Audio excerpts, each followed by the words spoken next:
여러분 안녕하십니까? 헬로티비 뉴스입니다. 한동안 소강 상태였던 장마전선이 다시 수도권으로 북상하고 있습니다. 많은 비가 내리면 예기치 못한 침수 사고가 잇따르기도 하는데요. 특히 낮은 지하 공간은 빗물이 순식간에 차오르기 때문에 더 위험합니다. 우리 지역은 어떻게 대비하고 있는지 송효창 기자가 취재했습니다. 지난 2022년 여름 수도권에 쏟아진 폭우로 수많은 반지하방이 빗물에 잠겼습니다. 아니 차다 보니까 물이 찼어요. 그래갖고 이제 막 퍼내고 그랬어요.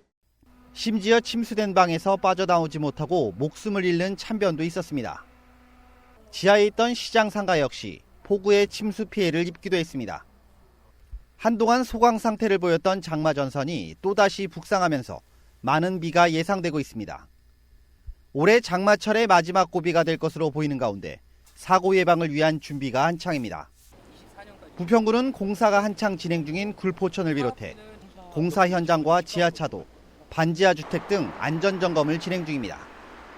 특히 반지하에 거주하고 있는 재해 약자를 대상으로 대피 조력자를 매칭해 상황 발생 시 신속하게 대피할 수 있도록 했습니다.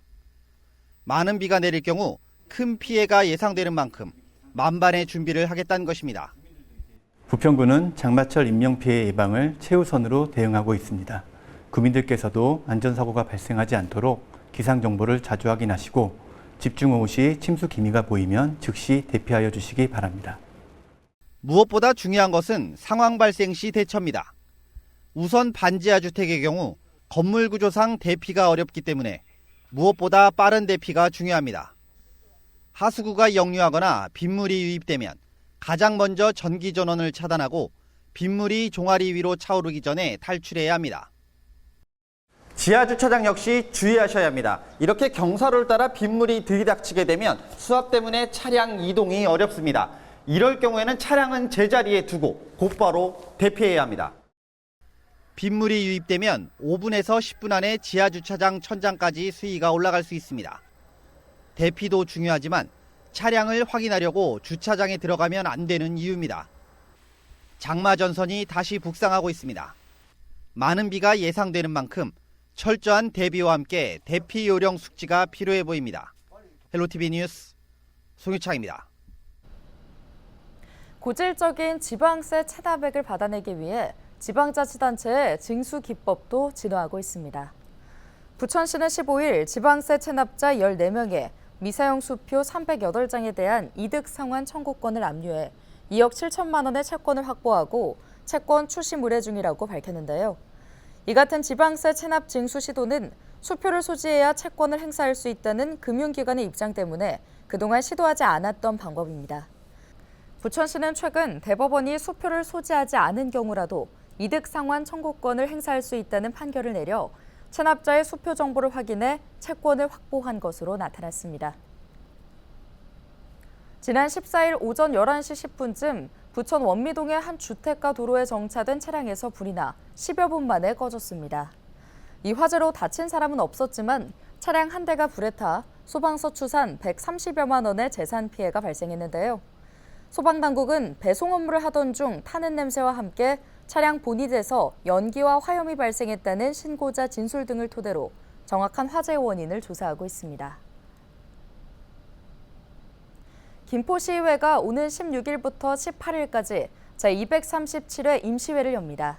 김포시의회는 이번 회기를 통해 김포시 통리반 설치조례 일부 개정 조례안, 김포시 빈집 및 소규모 주택정비에 관한 조례 일부 개정 조례안 등 6개의 조례안을 심사하는데요. 또 기타 안으로 상정된 김포시 친환경 자원회수센터 광역화 조성 동의안에 대해 심의할 예정입니다. 현재 김포시는 후반기 원구성을 두고 여야 합의가 지연되고 있는 상황으로 이번 임시회는 전반기 의장단 구성에 따라 진행됩니다. 김포시가 7월 정기분 재산세 22만여 건, 714억 원을 부과했습니다. 재산세는 소유 기간에 상관없이 매년 과세 기준일인 6월 1일 현재 주택과 토지, 건축물, 선박 등의 소유자에게 부과되는 보유세인데요. 7월에는 주택분 재산세 1기분과 건축물, 선박, 항공기분이 부과되고 오는 9월에는 나머지 토지분이 부과됩니다. 대도시권 광역교통위원회가 5호선 연장 사업에 속도를 내고 있습니다. 지자체 간 노선 협의를 기다리기보다는 연초 발표한 중재안을 기반으로 행정 절차를 진행하기로 한 건데요. 향후 김포경찰서역 등 추가역을 반영시키려는 김포시 입장에서는 역사 신설에 대한 타당성과 사업비를 확보해 인천시와의 사업비 분담, 세부 노선 협의가 넘어야 할 산으로 남아 있습니다. 김진재 기자입니다. 서울 지하철 5호선 김포검단 연장 사업을 제4차 대도시권 광역교통 시행계획 본사업으로 변경하기로 한 대도시권 광역교통위원회. 이와 관련해 열린 공청회에서 전문가들은 노선 협의 지연 시 사업 자체가 무산될 수 있다는 점에 공감하며 중재안으로 사업을 빠르게 추진해야 한다고 입을 모았습니다. 사업 진행을 위해서는 김포시가 요구한 김포경찰서역, 풍무 2역, 통진역을 비롯해 인천시가 요구하는 원당역, 불로역을 당장 노선에 반영하기보다는 추후 여건에 따라 반영 여부를 검토해야 한다는 겁니다. 조정안은 경제성 면에서는 가장 우월한 면이 있습니다.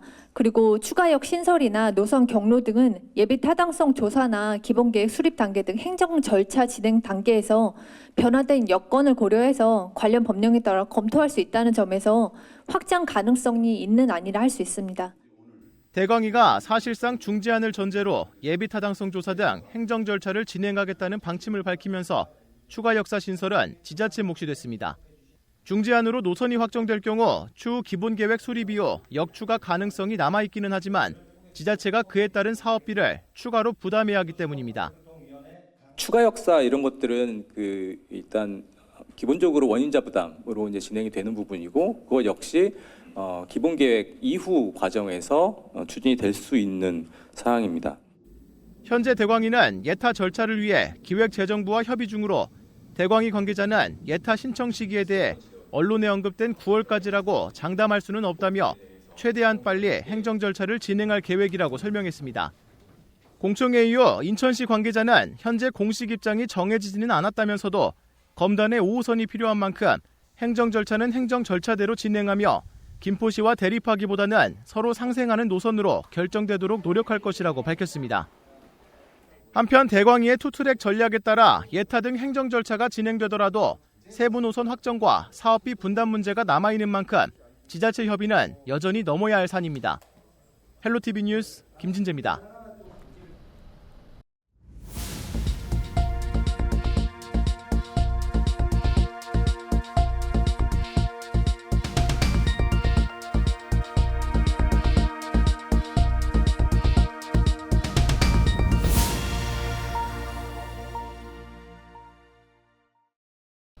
올해 거래된 서울 아파트 가운데 9억 원이 넘는 매매가를 기록한 아파트가 절반을 넘은 것으로 나타났습니다. 국토교통부 아파트 매매 실거래 자료를 보면 올 들어 지난달까지 거래된 서울 아파트는 2만 3천여 건으로 이 가운데 53.1%인 12,000여 건이 9억 원 초과 거래로 집계됐습니다.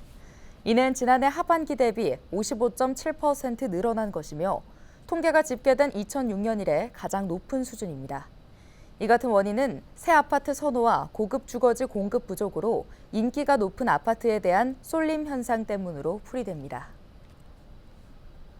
올해 서울 아파트 청약 경쟁률이 지난해에 비해 2배 이상 뛴 것으로 나타났습니다.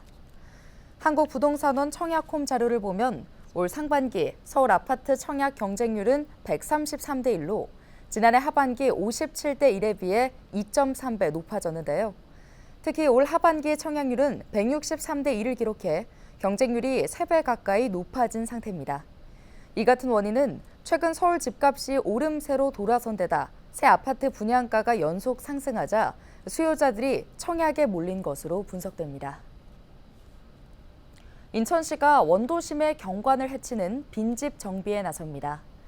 시는 원도심 내에 방치된 빈집의 효과적인 정비를 위한 빈집 정비 사업 활성화 계획을 마련하고 인천의 빈집 2,962가구에 대한 정비 사업에 나서기로 했는데요. 우선 종전 빈집을 대상으로 하던 정비 사업을 빈집 밀집구역 중심으로 확대하고 빈집 밀집구역별 특화 사업을 추진합니다. 또 빈집 정보 시스템을 이용해 빈집과 빈집 밀집구역에 대한 정보도 공유하기로 했습니다. 이를 통해 공공개발 추진에 앞서 빈집 밀집구역을 우선적으로 정비할 계획입니다. 이와 함께 중구 송월동 3가와 남동구 만수동, 부평구 갈산동 등 빈집을 매입하는 시범 사업을 진행하고 예산 매칭 비율도 12비율을 늘릴 예정입니다. 특히 이 시는 정부의 빈집세 도입을 건의해 소유자의 책임도 강화하기로 했습니다. 경기도는 경기 아리백 수송부문 정책의 하나로 2033년까지 모든 시내버스를 친환경 차량으로 바꾸는 친환경 버스 전환을 통한 탄소 중립 실천 계획을 발표했습니다. 경기도는 앞으로 9년간 순차적으로 차량 내구 연한이 지나는 대로 모든 친환경 버스로 바꾸겠다는 구상이며 특히 환경부의 탄소 감축 규제를 받지 않는 3,548대까지도 재정 투입을 통해 전환을 앞당기겠다는 것입니다. 경기도 관계자는 이번 친환경 버스 전환 계획에서 나아가 수소버스 확대, 공공버스의 경제적 운행 등 다양한 방식으로 탄소 중립 정책을 펼칠 것이며 또 탄소 배출권 판매 수익 창출을 계기로 단순히 요금 수입뿐만 아니라 공공재정을 아낄 수 있는 여러 방안을 적극 모색하겠다고 말했습니다.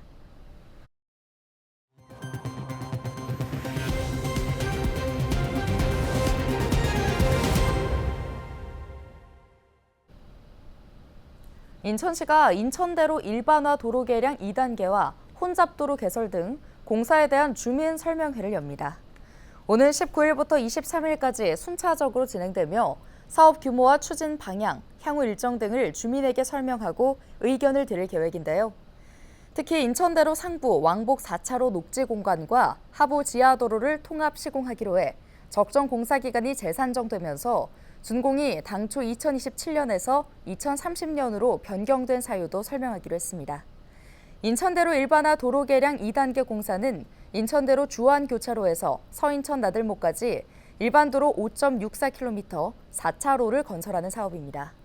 도로 중앙에는 조경 녹지와 산책로, 운동시설 등이 조성됩니다. 혼잡도로 개설 공사는 공당 고가교에서 서인천까지 하부에 4차로의 지하차도 4.53km를 건설하는 사업입니다. 경기도가 겨울철 도로 살얼음 사고 예방에 필요한 자동 염수 분사 장치 설치를 위해 도재난관리기금 20억 원을 시군에 선제적으로 지원합니다. 도로 살얼음 제거는 기존 방식으로 긴급 대응이 어려워 터널 앞과 교량, 경사로 등을 대상으로 자동 염수 분사 장치를 설치할 예정인데요. 자동 염수 분사 장치는 겨울철 대설로 인해 제설이 필요한 경우 원격으로 염수 저장 탱크에 저장된 제설 용액을 도로 표면에 고압으로 분사시켜 눈을 녹이는 장치입니다. 경기도는 지난 5월 시군을 대상으로 수요 조사를 통해 결빙, 제설 취약 구간을 고려해 용인과 고양 등 11개 시군 19곳을 최종 선정했습니다. 경기도가 15일부터 2024년 여성 청소년 생리용품 보편 지역 2차 온라인 접수를 시작합니다. 경기도 21개 시군에 거주하는 2006년에서 2013년 출생 여성 청소년 중 1차 접수 때 미신청자와 신규 전입자가 대상인데요. 여성 청소년 생리용품 보편 지원 사업은 경기도가 2021년 전국 광역지자체 최초로 시작한 사업으로 1인당 월 13,000원의 생리용품 구매비를 해당 시군 지역화폐로 지급합니다. 지급된 지역화폐는 생리용품 구매에만 쓸 수 있으며 주소지 시군 편의점에서 이용할 수 있습니다. 지원금은 올해 12월 31일까지 사용해야 하며 미사용 금액은 자동 소멸합니다. 경기도가 양봉농가를 대상으로 월동기 꿀벌 실종 예방을 위한 사양 및 질병 관리 교육을 실시합니다. 이날 주요 교육은 동물용 의약품 아지트 소개 및 약품 사용 주의사항 홍보, 양봉산업의 주요 지원 사업 안내, 월동 대비 사양 관리, 질병 관리 등인데요. 이강영 경기도 축산동물복지국장은 꿀벌의 폐사는 우리 농업과 환경에 미치는 영향이 크므로 모든 양봉농가의 적극적인 참여와 철저한 관리를 부탁한다고 강조했습니다. 경기도는 양봉산업 경쟁력 강화를 위해 말벌 퇴치 장비, 우수 여왕벌 보급 지원 사업 등 57억 원 이상을 지원하고 있습니다. 오늘 준비한 소식은 여기까지입니다. 함께해 주신 여러분 고맙습니다.